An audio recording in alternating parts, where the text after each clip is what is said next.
ada beberapa tahapan untuk mengolah si produk kemasan ini gitu.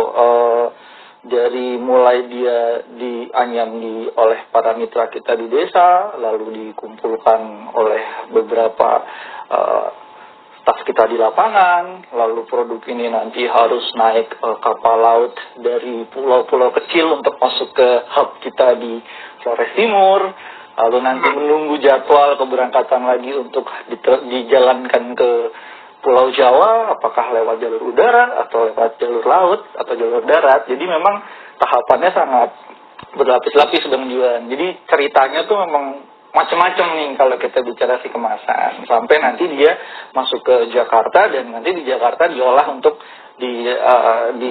dikirim ke end user yang memesan produk tersebut. Gitu Bang Juan. Kalau untuk ke konsumen sendiri gimana Mas? Jadi tahapan prosesnya yang secara in general yang terjadi. Iya, jadi kalau untuk ke konsumen sendiri, kalau kita melihat produknya berbeda-beda ya. Betul. Ada keranjang, ada gitu, kemudian terus ada yang kecil, gitu. Itu memanage dengan ukuran yang cukup beragam, jumlahnya beragam, itu gimana itu? Iya, itu yang menarik sih. Itu tantangan yang menarik sebenarnya. Jadi kalau tadi kita bicara di end akhirnya adalah kita ingin produk kemasan ini estetikanya tetap sama dan bentuknya dan juga warnanya sama. Nah, ketika kita mau melakukan kemasan memang harus ada beberapa langkah yang dilakukan. Satu, kita harus milah-milah dulu ukurannya, Bang Juan, karena memang ukuran itu mempengaruhi kan volume kemasan yang akan kita pilih. Nah, jadi kita harus punya standar kemasan masing-masing nih untuk produk-produknya Duanyam yang sekarang ada. Jadi tidak dipukul rata gitu kan. Nah, itu tadi terkait si kemasan yang dipilih ya. Nah, terus untuk proses pengemasannya sendiri juga yang tadi kita sempat bicarakan karena dia produknya natural. Naturalnya hidup ya, daun loh ini gitu kan. Nah, si daun ini kalau dalam proses pengiriman mungkin akan ada beberapa gitu ya. Iya betul, karena kan sebenarnya dia akan ada akan ada hal biologis yang terjadi pada si daun nih selama perjalanan si anyaman ini. Jadi memang dalam proses kita mengemas produknya ini, selain kita memilih packaging yang memang sesuai volumenya dengan produk anyamannya Duanyam, kita juga punya beberapa cara mitigasinya Bang Juan.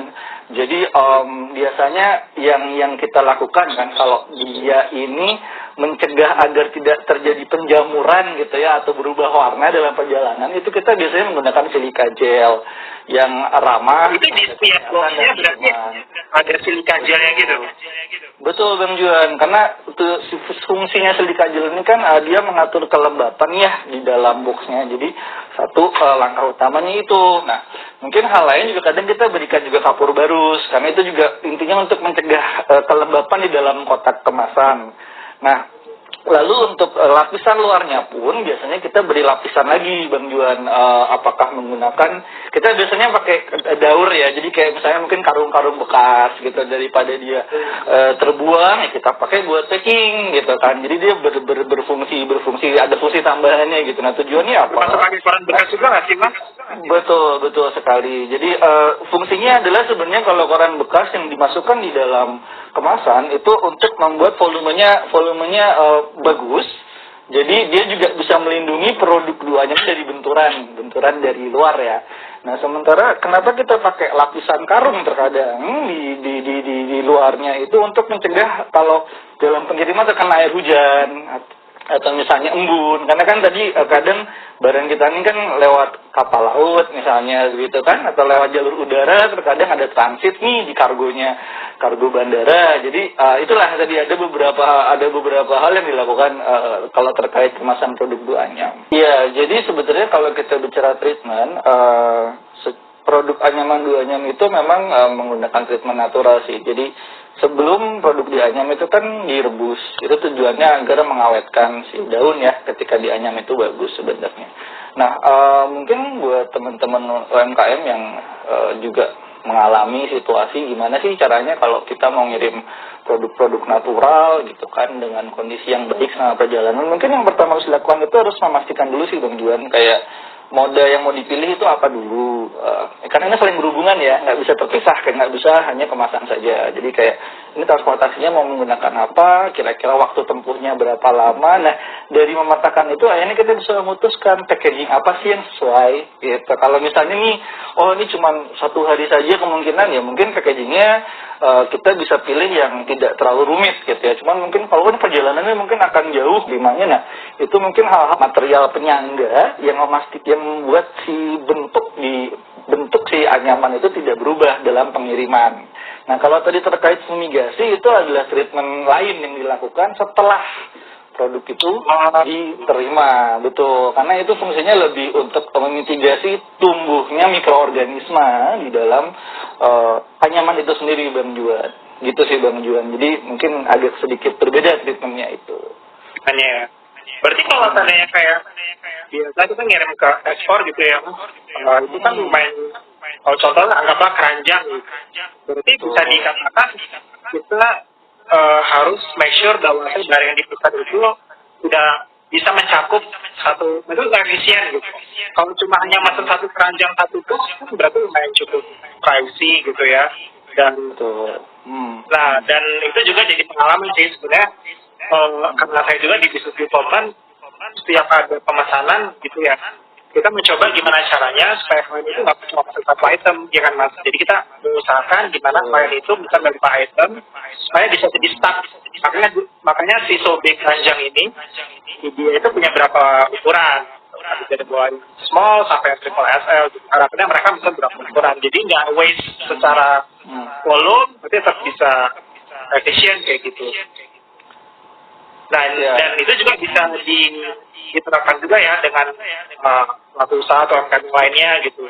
Mencoba mix dengan SKU lain supaya saat pengiriman itu lebih efisien. Misalnya kayak ekspor ke Australia gitu atau ke Jepang cuma 5 item, tapi makan di beberapa kubik dari kontainer kan waste banget ya. Betul. Dan ini juga jadi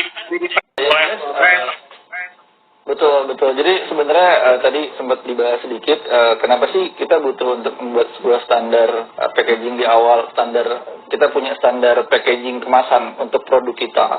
Itu sebenarnya hubungannya adalah dengan tadi, apabila ada kebutuhan untuk mengkonsolidasi gitu, atau menggabungkan pesanan klien dengan, jadi produk-produk klien itu digabungkan dalam satu kemasan gitu, Bang Juan, untuk lebih efisien. Jadi memang itu adalah salah satu langkah awal sih yang bisa dilakukan oleh teman-teman kalau misalnya mau mencoba, karena ya efisiensi biaya pengiriman aja bisa lebih rendah, karena ya banyak barang yang bisa diangkut di dalam satu kemasan gitu, Bang Juan. Betul. Nah, kalau dari kacamata Mas dan sendiri sebagai orang rantai pasok, seberapa penting sih Mas proses pengemasan itu dalam suatu produk untuk dilakukan dengan sebaik mungkin, seefisien mungkin, dan itu penting gitu. Kenapa? Iya. Oke, kalau kita berkaca dari sudut rantai pasok duanyam, ya mungkin ya setiap lini bisnis itu akan punya metode pengemasan yang berbeda-beda ya. Tapi mungkin untuk duanyam sendiri, kemasan itu mungkin pengemasan bagian packaging itu jadi salah satu faktor utama, Bang Juan. Tadi ya, karena memang kita ini punya produk kemasan. Oke. Nah, produk kemasan ini harus dijaga gimana caranya nyampe ke end user produk kemasan dalam bentuk yang bagus gitu. Jadi karena ketika kita tidak menyiapkan pengemasan yang bagus terhadap produk kemasan yang kita jual atau kita dagangkan, itu bisa memberikan banyak input dari customernya ya. Apakah mungkin produknya jadi kurang bagus gitu kan, apakah dia akan kecewa, apakah ada nilai estetika yang berkurang, ada nilai sentimentalnya, karena kan sebenarnya kalau kita bicara duanyam, produk-produk kemasan ini dianyam loh oleh tangan ya toh, dan para penganyam yang menganyam. Jadi sebenarnya ketika kita membuat kemasan yang baik, itu kita juga berusaha untuk mempreserve ini anyaman tangan para mitra kita itu terjaga dengan baik, Bro. Karena itu tadi ada nilai sentimental ketika menganyam produk duanyam gitu, Bang Juan. Benar-benar. Sebenarnya saya ingat salah satu mungkin kayak dari kacamata ibu penganyam sendiri gitu ya. Kayak kita ngelihat produk ayam itu setiap produknya kan unik ya mas gitu. Dari anggaplah tobe gitu, keranjang itu setiap masing-masing tobe itu punya motif sendiri-sendiri yang disebut pilih-pilih ini gitu. Dan untuk membuat satu tobe itu proses cukup panjang gitu. Itu juga menjadi alasan bahwasanya produk lokal ini itu pertama memang dari turun menurun dari generasi-generasi yang itu bagian dari budaya gitu, dan punya estetika dan historical yang cukup panjang gitu. Misal kayak ini faktanya apa gitu. Bahkan pertama kali saya ke Flores itu untuk memperlakukan anyaman itu seperti gimana kita memperlakukan makanan gitu. Anyaman itu nggak bisa sembarangan ditaruh di tempat-tempat kayak di bawah atau di tempat karena ya tadi gitu proses pembuatan kan cukup panjang. Betul sekali. Ya. Dan tidak itu juga kan yang jadi alasan kenapa kita karena ini kemasan produknya juga dikemas dengan sebaik mungkin. Betul Bang Juan. Mungkin kalau saya mau nambahin kayak tadi Mas Danang mention dari segi rantai pasar tuh sangat penting. Tapi kalau mungkin dari segi company, teman-teman yang makan di luar sana, kenapa penting sebuah kemasan? Kadang kan kemasan ini salah satu bagian dari proses, cuma terkadang sering terlupakan nih. Betul, karena betul. Ya udah yang penting proses produksinya aman gitu, produknya berjalan dengan baik, kualitasnya bagus gitu. Nah itu salah satu ciri khas juga ya. Kalau saya lihat itu kalau ngirim ekspor ke Amerika, ke US itu sudah berstandar, ada stiker 2 nyam, ada plansipnya, ada stikernya sendiri gitu. Dan mungkin ya teman-teman yang UMKM di sana mungkin juga ada yang melakukan itu. Kalau yang dulu mungkin belum dicoba juga. Betul, karena apalagi ini tadi kita bicara produk anyaman ya, yang memang dia berbahan natural dan mungkin dia tidak serigid kalau produknya adalah besi atau material logam gitu kan. Jadi memang salah satu hal added value, kenapa sih sebenarnya kok kita harus mikirin kemasan gitu kan. Kemasan tuh jadi kayak salah satu variabel yang kok dipikirin banget gitu ya.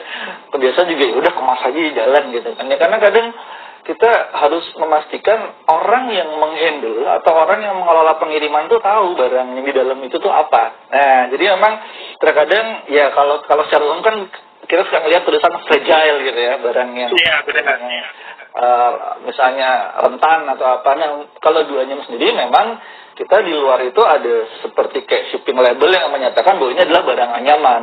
Jadi handle with care dalam artian pihak manapun atau pihak jasa manapun yang mengolah barang 2 nyam, mereka akan aware bahwa ini itu adalah barang anyaman. Jadi mungkin perlakuannya nggak bisa disamakan sama barang-barang mungkin yang bukan anyaman gitu. Nah itu tadi. Jadi sebenarnya kalau kita bicara kemasan itu ada hal kecil yang terkadang terlupakan gitu kan. Karena asumsinya adalah yaudah kita dikemas, kita udah kirim, sudah selesai gitu kan. Nah, cuma mungkin tadi kayak ada hal-hal detail di dalam kemasannya, terus bagaimana memilih kemasan yang digunakan, dan terkadang ya untuk beberapa pengiriman juga kemasan itu juga ada sisi sentimentalnya juga sih. Jadi sentimentalnya itu kayak double. Satu, ketika bayangkan ada konsumen menerima barang 2 nyam dengan kemasan yang udah tertata dengan baik dengan logo 2 nyam dan detail yang lengkap ya kan. Mungkin ada sebuah perasaan, wah ini barang datang. Ketika dibuka, nanti dalamnya juga sudah terjaga barangnya. Jadi double sentimental value yang dapat gitu kan dari si customer gitu. Jadi customer juga akan puas dan akan senang dengan bagaimana cara kita mengelola pemenuhan ordernya dari konsumen tersebut. Begitu Bang Juan mungkin ya. Dan mungkin satu hal yang unik yang mungkin yang perlu kita sampaikan di sini Mas, karena instruction kan sih yang kita selalu sampaikan di setiap produk. Bahkan nggak hanya pengiriman jumlah besar, yang retail sekalipun, contoh beli dompet nih, kita kan selalu ada story card-nya. Di sampingnya kita selalu bilang cara penanganan produknya, perawatan produknya seperti apa. Dan ini salah satu menurut saya penting untuk dilakukan untuk pelaku UMKM, untuk yang punya usaha. Rasanya produk itu kan cara perawatannya beda-beda, punya masa waktu sendiri. Kadang ada customer yang nanya nih Mas, produk ini tuh bisa tahan berapa lama ya? Gitu. Iya. Kadang kalau menjawab tergantung orang ya Mbak, gitu ya. Susah aja nggak? Iya. Nah, kadang dengan mereka interaksi itu orang akhirnya tahu kan kayak kita tawarnya ini kalau apakah produknya potongan apa. Dan itu juga dilakukan dalam proses masak juga ya, disampaikan di dalam kayak gitu. Betul, betul. Iya, jadi salah satu informasi yang tadi saya sampaikan kan, kalau di kemasan luar itu adalah informasi untuk pihak-pihak yang menghandle pengirimannya kita, oke? Nah, jadi tapi di dalamnya juga kan ada care gift-nya, ada instruction-nya sendiri untuk bagaimana sih untuk merawat ini produknya gitu kan, karena kan mungkin ada beberapa konsumen yang mungkin baru pertama kali nih mencoba untuk membeli produk berbahan natural gitu. Menarik.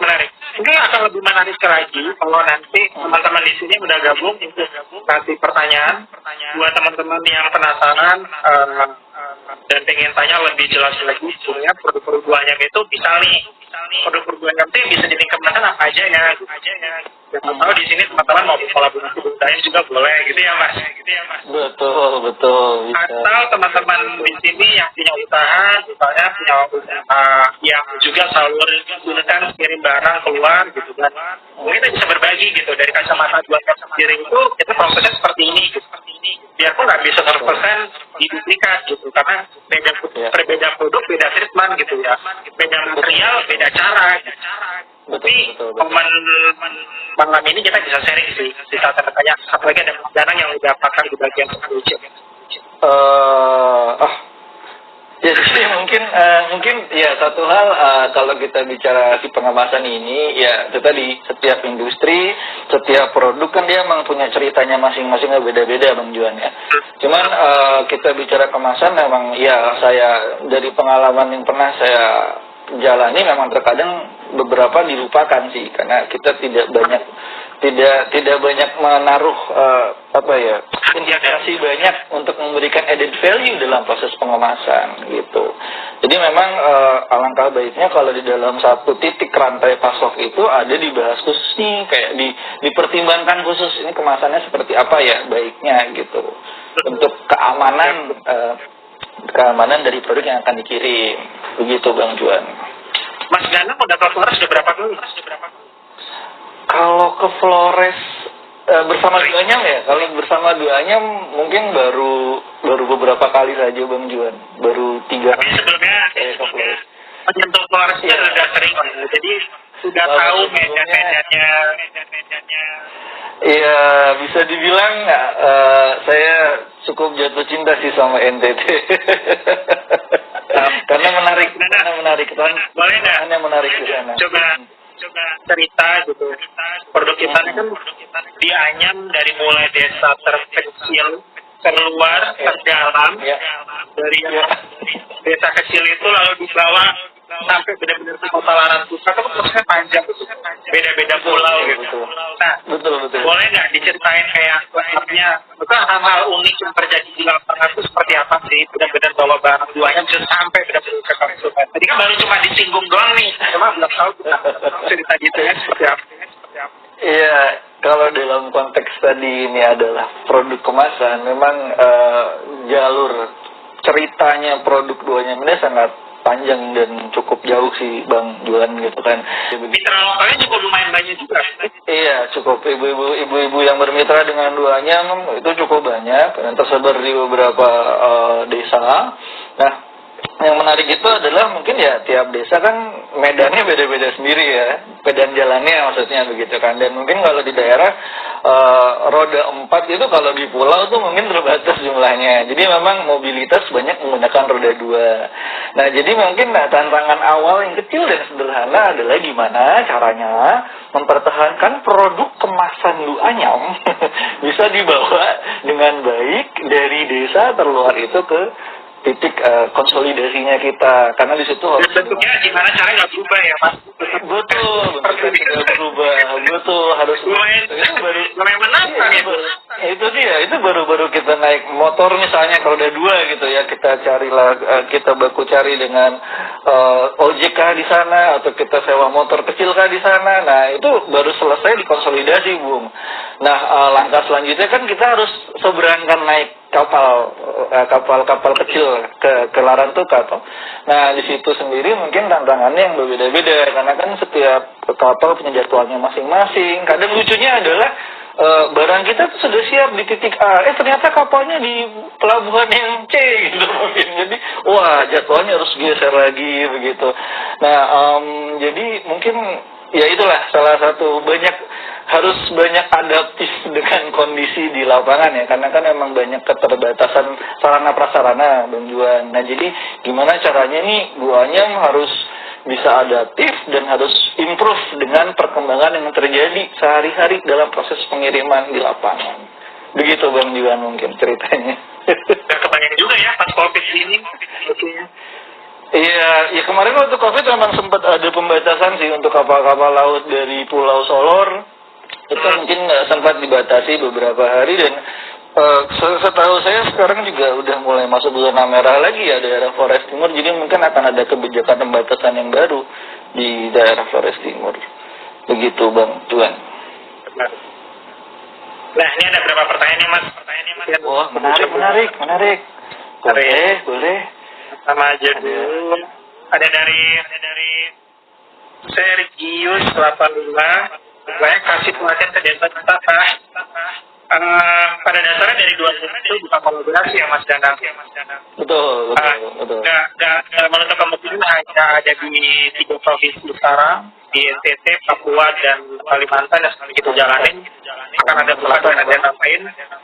Intinya sih duanya sudah punya standar SOP untuk mengkaji lebih dalam kira-kira karena dari duanya itu nggak cuma melihat sekedar potensi melatih dari desa wisata, tapi benar-benar memastikan bahwa misalnya desa itu memang butuh dibantu dan butuh bantuan dari duanya. Karena nggak semua desa yang terisolir, kadang demand-nya misalnya contohnya ada beberapa desa antara dia menganyam dengan dia berjualan, hasilnya kan lebih besar jualan. Betul. Jadi mendingan dia berjualan dibandingkan menganyam. Menganyam, iya. Betul. Kadang itu juga jadi terlalu. Tapi buat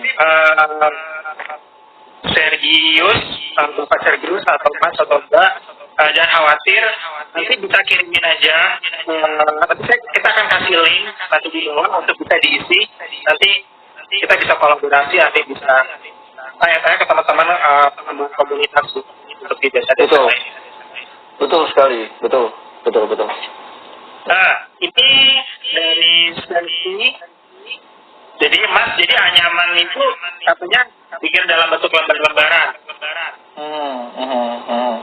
Nah, kira-kira misal kalau ada pesanan yang sentas, itu prosesnya gimana? Apakah dari langsung kita masuk dikirim ke Jakarta dalam bentuk tas, apakah ada gimana prosesnya? Gimana Mas? Oke. Wah ini menarik ini.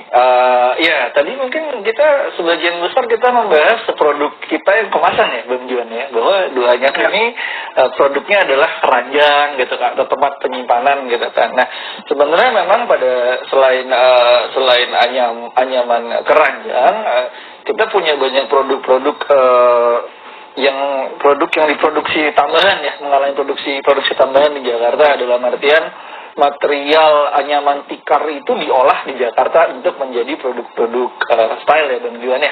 Nah, karena memang dilarang itu nggak memungkinkan kan? Betul sekali. Jadi memang kalau untuk prosesnya sendiri untuk menjadi produk tas atau produk dompet itu semua dilakukannya adalah di Jakarta atau di Pulau Jawa gitu. Nah, jadi pengiriman dari Larantuka itu memang ada berbagai jenis. Ada yang dia sebagai bentuk kemasan, ada yang dia berupa material anyaman lembaran. Begitu. Jadi yang kemasan ini barang yang jelas 100% betul. Barang sudah. Betul. Jadi memang ada produk yang dia sudah finish good ya tadi yang kita bahas, dan juga ada yang dia semi finish good. Jadi dia itu berupa lembaran-lembaran anyaman yang mana itu nanti akan diproses lebih lanjut di workshop kita di Jakarta dan di Pulau Jawa. Begitu mungkin Bang Juan. Kalau produk kita sendiri Mas, itu bisa dilukis nggak sih? Kalau produk kita dilukis. Wah ini menarik. Jadi kalau kita bicara mengenai produk bukan produk ya, material lontar. Materialnya sendiri. Iya, materialnya sendiri tuh memang dia kan agak mirip ya sama spalma ya. Jadi ya mungkin ini mirip sama pandan juga. Pandan kan dia bisa, pandan bisa. Nah ini lontar ini juga bisa dilukis. Ya. Dilukis. Setuju. Ya. Setuju. Betul. Jadi Anyway, kita pernah punya project loh, Mas. begitu ya? Tahu nggak? Yang melukis Jadi itu ya? hanya itu pernah kerjasama dengan Bartego Studio. Mereka memang khusus untuk buka kelas melukis. Kita material kan tanpa nih. Materi pakai yang Betul. melukis. Oh, dia pakai ini, kayak akrilik begitu, kayak cat akrilik begitu ya. Oh, Jadi buat sesi, jadi anyaman kita tuh bisa banget untuk dilukis. Jadi misalnya kalau mau kasih hadiah, mau datang workshop di kantor, bisa pesan produk kita, lalu buat yang workshop material medianya pakai media anyaman kita. Bentuknya bisa atas, bentuk keranjang, itu unik tuh. betul. Dan setahu saya, kalau yang saya pahami, kita dulu kan sempat ada ini yang kegiatan lelang bersama Waterhouse Project itu loh, yang kita kerjasama dengan beberapa seniman ya kalau tidak salah. Nah jadi waktu itu kita memang ada event khusus penggalangan dana untuk salah satu proyek sosial kita di NTT. Nah kita kolaborasi dengan beberapa artisan ya. Jadi produk kita itu dilukis, keranjangnya dilukis, ada yang di kayak model dikupas, pokoknya macam-macam lah. Jadi memang sebenarnya dia bisa. Material lontar ini bisa untuk dilukis, dikupas, atau mau dikasih manik-manik ataupun itu sangat bisa. Begitu Bang. Paling tinggal proses pengembangannya aja sih. Betul. R&D-nya ya. Betul. Untuk pemahaman materialnya. Ya ada lagi nanya tentang masalah apakah ada ekspor ke daerah lain. Ada. Kita tidak akan membuka kerjasama untuk kedepannya. Tentunya buat yang sudah memfollow, terutama setidaknya memfollow IG2-nya aja. Akan dapat informasi tentang itu. Iya. Sebenarnya ada beberapa proyek yang akan kita jalankan di tahun ini, yang untuk kayak kerjasama dengan beberapa daerah gitu ya. Tapi kan situasi COVID ini tidak memungkinkan, tapi kalau after COVID mungkin kita akan ada knowledge baru sih hal untuk kerjasama dengan daerah-daerah lain. Karena memang hanya sendiri itu yang kami lihat ya Mas. Masing-masing daerah itu punya ciri khas masing-masing. Di Kalimantan punya rotan, kemudian ada nyaman ketak, ada nyaman pandan, lontar, purun, dan purun itu banyak jenisnya lagi gitu. Purun itu ada purun tikus, purun apa gitu. Jadi sebenarnya material namanya ramah lingkungan, material serat ini tuh sebenarnya represent cukup banyak, tapi banyak perlu diekspor lagi. Betul sekali. Kalau dari Mas Gan sendiri tuh, ini ada pertanyaan.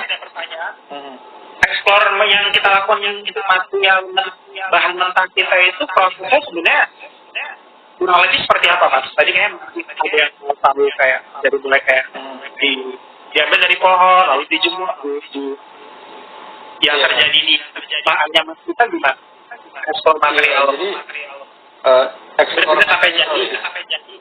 Iya, jadi memang kalau kita bicara mengenai raw material ini kan produk pohon lontar itu memang cukup banyak dia di Flores Timur ya, di Flores lah, di NTT itu cukup banyak. Dan memang banyak juga penduduk di NTT itu menggunakan lontar untuk membuat produk rumah tangganya masing-masing penjualan. Nah, jadi ya beberapa keranjang atau ada namanya kayak besek atau ada kayak nampan gitu buat naruh beras gitu. Jadi memang itu sebenarnya udah dipakai sehari-hari ya, sudah cukup dekat dengan kehidupan keseharian para penduduk di NTT sih. Nah jadi kalau kita bicara mengenai eksplor materialnya ya, kita satu sisi juga kita belajar dari produk-produk yang sudah biasa dipakai atau dianyam oleh penduduk di NTT gitu. Jadi kita sudah punya bayangan nih, oh ini material lontar ini bisa menjadi produk seperti ini. Nah nanti baru kita coba dalami lebih detail lagi, ini suirannya apakah kita bisa improve, bentuknya apakah bisa kita rubah-rubah sedikit gitu. Cuman memang pakem-pakemnya itu sudah ada ya, di NTT memang lontar digunakan untuk beberapa alat-alat rumah tangga dan dapur begitu Bang Juan. sebagai ini juga sih pendaratan dengan budaya di sini juga kan gitu. Iya, betul. Nah, jadi kalau kita bicara explore ya itu tadi. Jadi dari awal, nah setelah memang dengan kesehariannya mereka ya, jadi sudah terbiasa membuat keranjang dan lain-lain. Nah, mungkin explore lanjutannya itu adalah lebih ke bagaimana sih kita menjaga atau merawat gitu. Kayak tadi misalnya apakah gimana caranya agar dia tidak mudah berubah warna, agar dia terjauh dari hama-hama kutu daun misalnya. Jadi lebih explore kayak bagaimana sih kekuatan material ini dalam life cycle-nya dia gitu sih Bang Juan. Ya. Kalau kita bicara nge-explore. Menarik sih sebenarnya kalau ngomongin lontar itu nggak ada habisnya. Makanya betul. dari ngomongin lontar, maka prosesnya kenapa kita buat topik khusus proses pengemasan untuk produk kemasan. Karena memang secara material itu unik. Unik, betul sekali. Mungkin kalau ngemas dalam botol misalnya atau sendok mungkin nggak seribet topik ini. Betul. Mungkin orang anggapnya biasa aja gitu. Ya udah, nyaman ya nyaman sama aja gitu.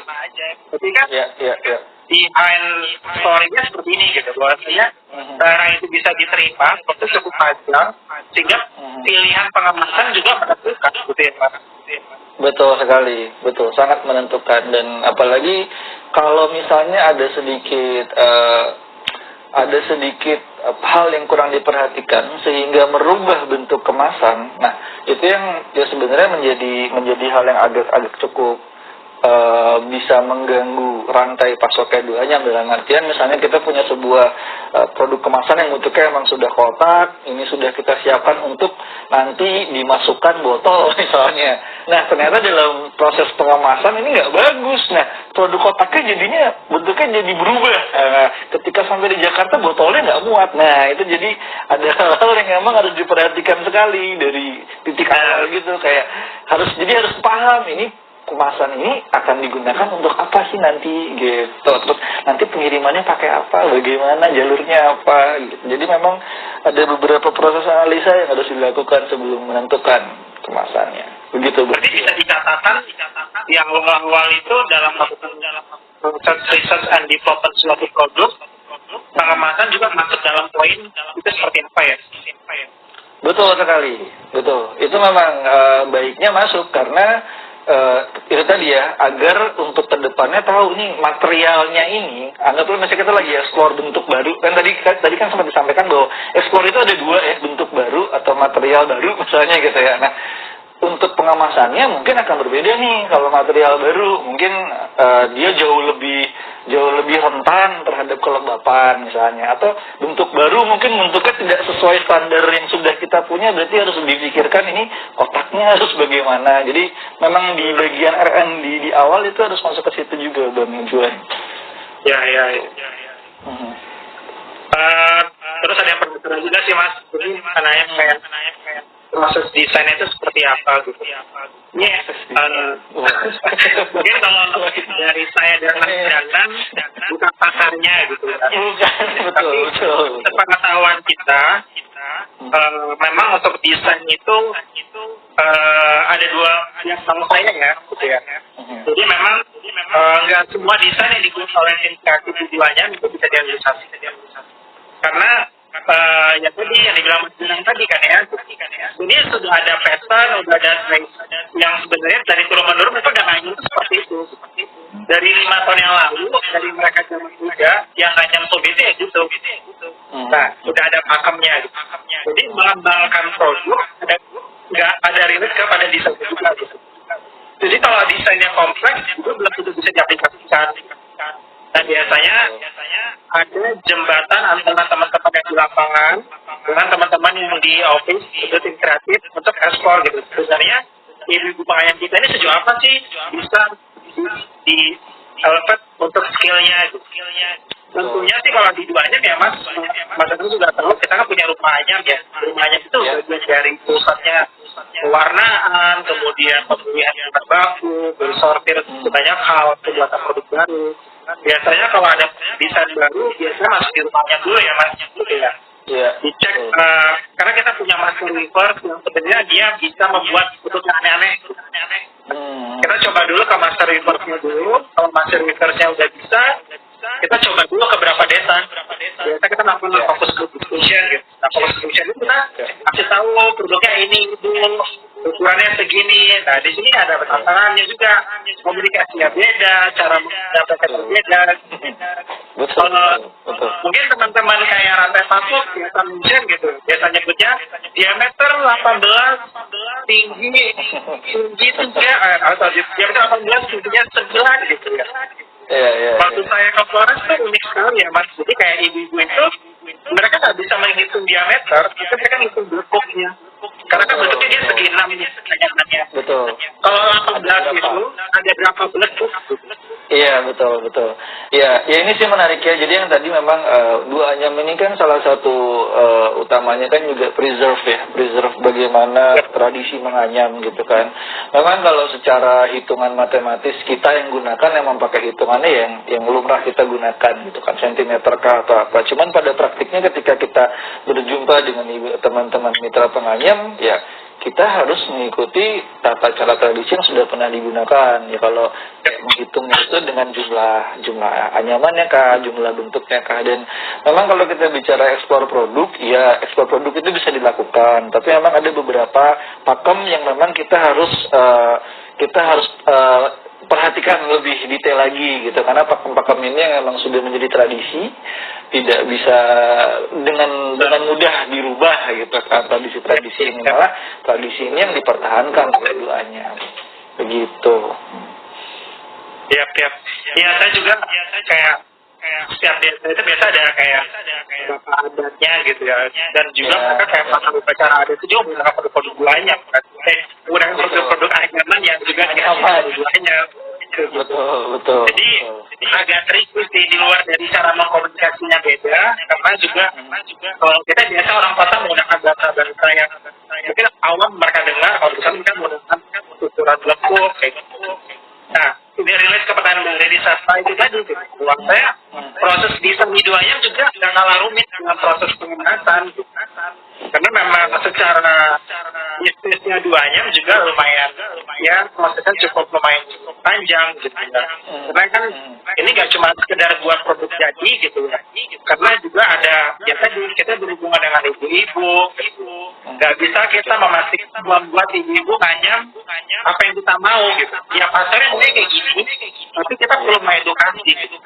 Kalau kita buat produk A yang mungkin yang udah ada di pasaran mungkin gampang kali ya Mas gitu ya. Yang mungkin orang memang terlatih gitu ya, kayak manpowernya memang dia tuh kerja yang di pabrik gitu. Yang ini sekarang kita memberdayakan ibu-ibu yang awalnya dulu dia berkebun, hanya adalah sampingan. Dan sekarang kita mencoba melatih dia profesional. Dan alhamdulillahnya ini bisa mampu itu sampai saat ini. Udah ada 1.000 ibu lebih. 1.000 orang ibu sekarang. Iya, 1.000 orang mitra penganyam di penganyam. Ya. Karena memang itu tadi sempat di-mention sedikit mungkin oleh kita berdua bahwa menganyam beberapa produk itu memang lekat sih dengan keseharian ibu-ibu di sana gitu kan. Dan ya jadi memang kita punya hubungan yang cukup baiklah dengan prosesnya. Nah, sebelum mungkin statement Mas Danang nih, kalau kita ngomongin kemasan kembali ke topik ya. Jadi menurut Mas Danang ada hal yang perlu disampaikan ke teman-teman UMKM yang punya usaha supaya kemasan menjadi perhatian itu, hal apa sih yang perlu dilakukan?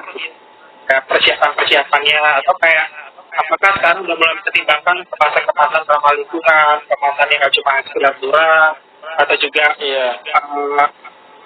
juga kemasan duanya bisa tidak gratis, menggunakan produk-duanya sebagai kemasan. Ini dengan gratis, lagi gue akan disampaikan juga ke teman-teman yang satu nonton ya.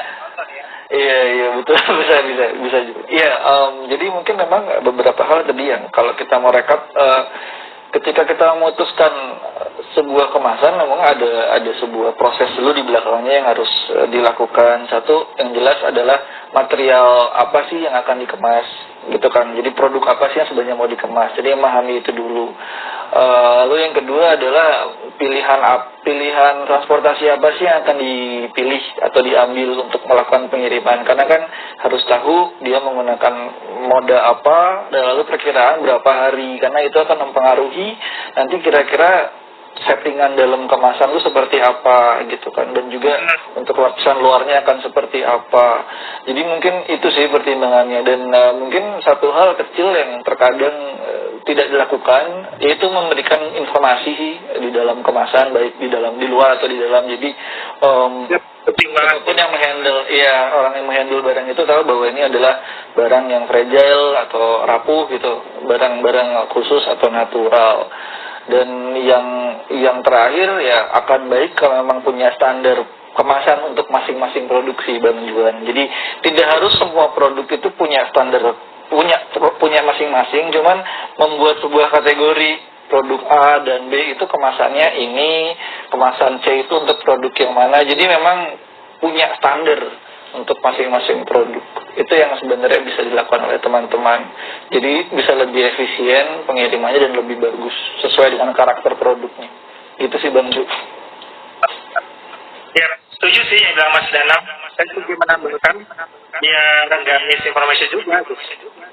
Yang tadi kan seperti kita bilang bahwasanya topik awal kan bagaimana mengemas sebuah produk kemasan yang fungsi produk sebagai kemasan. Karena produknya sebagai fungsi sebagai kemasan gitu ya. Jadi memang dua-duanya mini gitu ya. Kita kan duanya itu